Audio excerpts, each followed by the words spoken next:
En el año 2020, a través de su cuenta de Twitter, actual X, el creador de God of War, Dave Jeff, anunció que el protagonista de la franquicia es bisexual. Lo que para muchos no fue sorpresa, puesto que el personaje, si bien tenía esposa y tenía fama de entrarle a cualquier mina con la que se topara, es espartano, y en su cultura era normal que los hombres mantuvieran intimidad entre ellos. Aún así, posteriormente el posteo fue contradicho por el mismo usuario, quien dijo que Kratos, según lo visto en el juego, es heterosexual. Pero, ¿qué pensarías si te dijera que ambas afirmaciones son incorrectas? Kratos no es bi, pero tampoco hetero ni homo. La primera trilogía de God of War y sus spin-off se ambientan en la antigua Grecia, pero fueron producidas en Estados Unidos por Santa Monica Studio entre los años 2005 y 2010. Además, en 2018 el personaje regresaría con una nueva entrega ambientada en tierras nórdicas, y su éxito fue tal que para el 2022 se lanzó una secuela.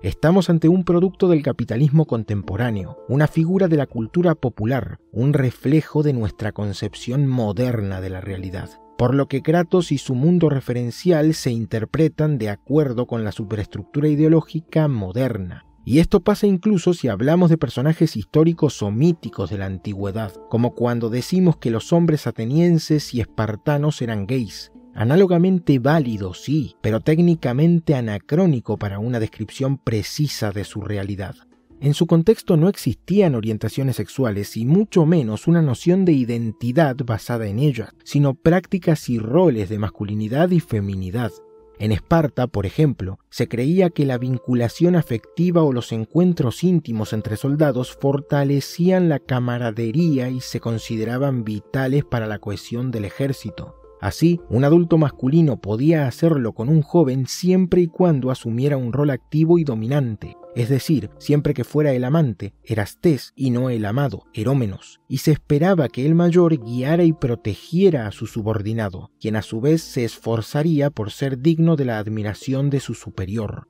El hombre que no respetara esta jerarquía y asumiera un rol pasivo, pues, podría ser tildado de afeminado, quinaidos y ser objeto de vergüenza pública, e incluso enfrentar consecuencias legales o rituales por corromper el orden viril. Así, según la concepción de los antiguos griegos sobre la masculinidad, hoy sería mucho más masculino un hombre fuerte y rudo de 40 y tantos que le da más a un femboy de entre 18 a 20 y pico que un incel heterofrustrado de 30 años que odia a todas las minas porque una o dos no le dieron bola, se la pasa viendo páginas para adultos en internet y culpando al feminismo por ser más virgo que Shaka. Pero al punto de vista biológico, todos nosotros queremos una rubia de ojos azules, o bueno, la que tú prefieras, pero de 20 años. Joven, con cinturita, con caderitas, con glúteos, con todo eso, con todo el paquete completo, que sea maternal, que sea fértil, que no tenga problemas de genética y que aparte cuide bien a nuestros hijos y nos atienda bien.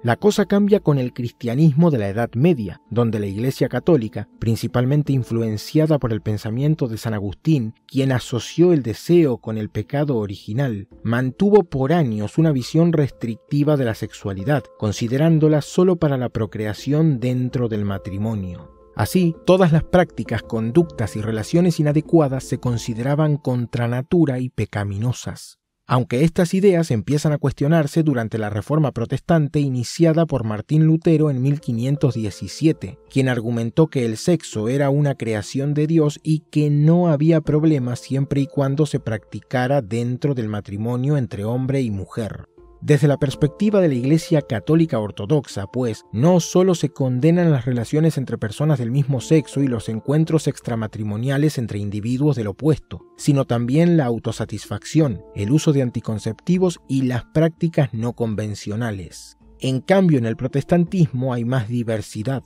Desde posturas conservadoras que solo aceptan el coito convencional, liberales que disfrutan también del oral o por atrás, e incluso intermedios que solo rechazan esto último porque lo asocian con los gays. Recién en el siglo XIX aparecen los conceptos de heterosexualidad y homosexualidad, términos acuñados por primera vez en 1869 por el periodista austrohúngaro Carl Maria Kervény, quien los definió como la atracción sexual hacia personas del sexo opuesto o del mismo respectivamente. Sin embargo, por entonces se consideraron desviaciones o perversiones. En su obra Psicopatía sexual de 1886, el psiquiatra alemán Richard von Kraftewing argumentó que, respecto a la forma de intimar, existían 3 categorías de personas: los homosexuales, que lo hacen con gente del mismo sexo; los heteros, que solo buscan el placer con sus opuestos; y los normales, hombres y mujeres decentes que mantienen relaciones de forma controlada, tras el matrimonio o con fines reproductivos.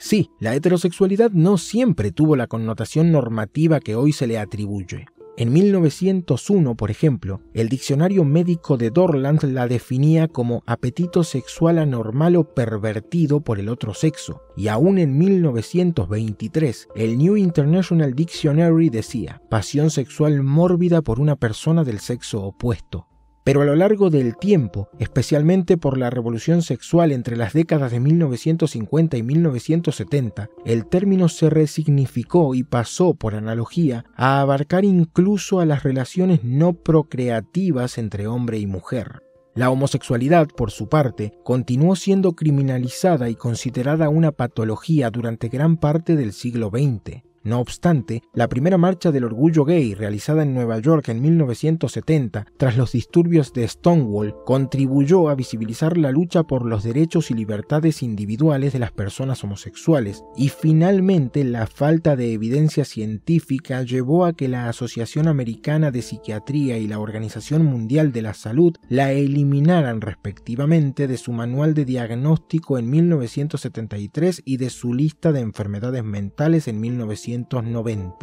Es así que hoy en día, a pesar de la discriminación que aún sufren las personas de la comunidad LGBT de parte de algunos sectores homofóbicos, en sociedades liberales o progresistas, independientemente de nuestra condición u orientación sexual, todos somos formalmente iguales en derecho y dignidad, ya que el sentido de justicia liberal dice que cada quien es libre de hacer con su vida lo que quiera siempre y cuando no vulnere a terceros. Y bajo este paradigma, el cual enfatiza la importancia del individuo, su autonomía y sus sentimientos, las relaciones de pareja romántica o sexuales resultan del consentimiento voluntario entre 2 personas formalmente iguales que se unen con base en el amor que sienten el uno hacia el otro, o bien por deseo mutuo o algún otro interés personal. Dicho esto, aunque el adjetivo heterosexual hace referencia, según el diccionario de la lengua española, a una persona que se inclina sexualmente hacia individuos del sexo contrario o a una relación erótica entre individuos de diferente sexo, los encuentros de esta índole se rigen bajo el etos moderno de libertad de elección o autonomía individual y la igualdad legal y social. Lo que implica que no puede hablarse propiamente de heterosexualidad cuando, por ejemplo, un hombre adulto intima con una menor de edad o cuando éste somete física o psicológicamente a una mujer para acceder a su cuerpo.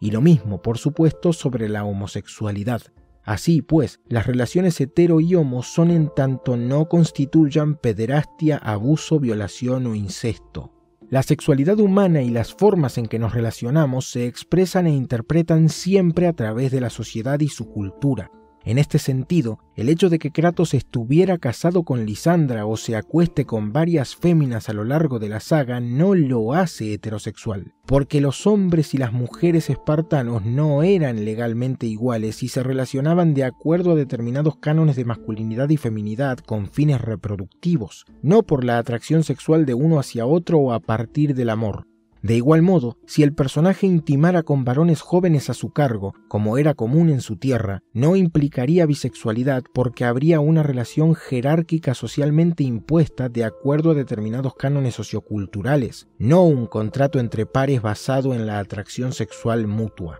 El problema entonces radica en confundir la orientación sexual con la expresión de la sexualidad. La primera responde a por quién nos sentimos atraídos y con quién nos relacionamos, mientras que la segunda tiene que ver con cómo vivimos nuestra sexualidad y la forma en que nos relacionamos. En este sentido, si a un hombre le gusta, digamos, usar ropa femenina y dejarse someter por la mujer, aunque técnicamente es heterosexual porque no le gustan los varones, puede sentir dudas respecto a su orientación y hasta ser juzgado por los demás porque la forma en que vive su sexualidad no se corresponde con el canon heteronormativo de masculinidad de nuestra sociedad, sino como lo femenino o lo gay, es decir, lo no masculino. pero esto ya es asunto de la antropología de la sexualidad.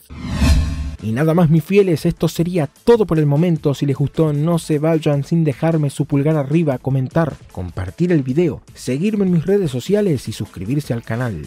Adiós y nos estaremos viendo muy pronto.